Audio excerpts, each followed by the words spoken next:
Assalamualaikum warahmatullahi wabarakatuh. Perkenalkan, nama saya Muhammad Syarihiko, mahasiswa Universitas Kiai Ahmad Muzaki Syah.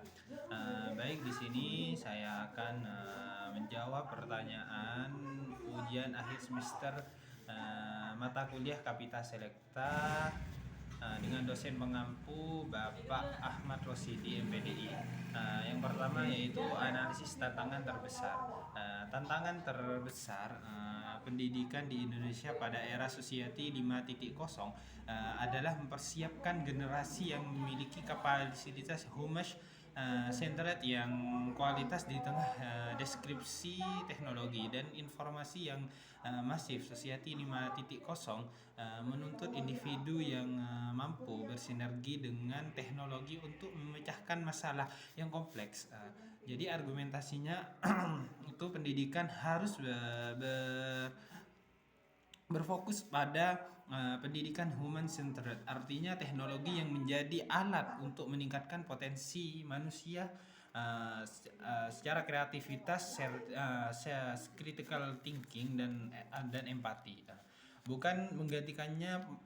Pemanfaatan teknologi harus diarahkan untuk personalisasi pembelajaran, pengembangan soft skills, dan literasi digital agar individu dapat berinteraksi secara harmonis dengan teknologi, menciptakan nilai, dan memecahkan masalah yang kompleks sosial.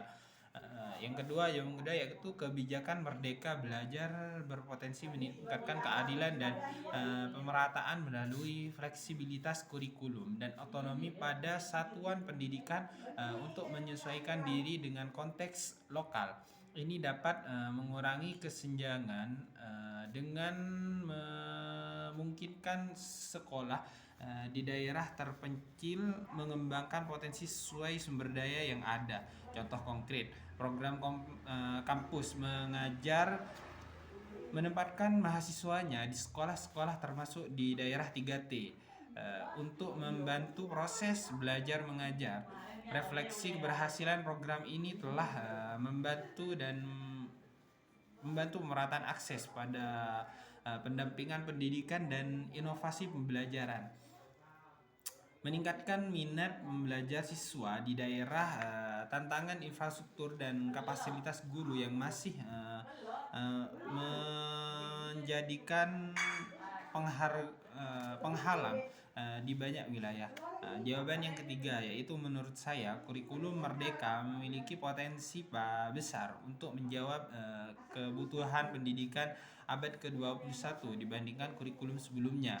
Yang pertama yaitu kurikulum sebelumnya yaitu kurikulum 13 cenderung lebih pada materi yang berpusat pada giliran yang menekankan pencapaian standar nasional yang seragam, kurang memberi ruang bagi pengembangan potensi individu dan fleksibilitas.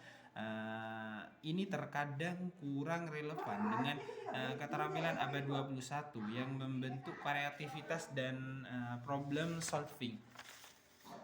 Terus kurikulum merdeka lebih fleksibel berorientasi pada proyek P5 dan berpusat pada siswa. Diferensi fokus pada penguatan proposal pelajar Pancasila dan pemberitaan otonomi pada guru untuk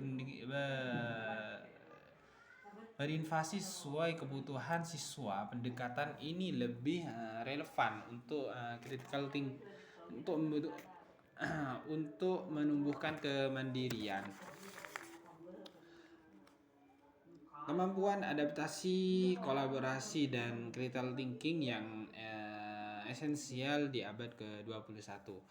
Jawaban keempat yaitu globalisasi dan digitalisasi memang membawa peluang akses informasi dan kolaborasi global, namun juga ancaman terhadap identitas lokal dan nilai-nilai luhur. Penguatan pendidikan karakter dalam sistem pendidikan modern itu integrasi dalam semua mata pelajaran. Terus pembiasaan dan keteladanan yang pemanfaatan teknologi secara positif, kolaborasi komunitas dengan melibatkan orang tua, dan penguatan identitas nasional.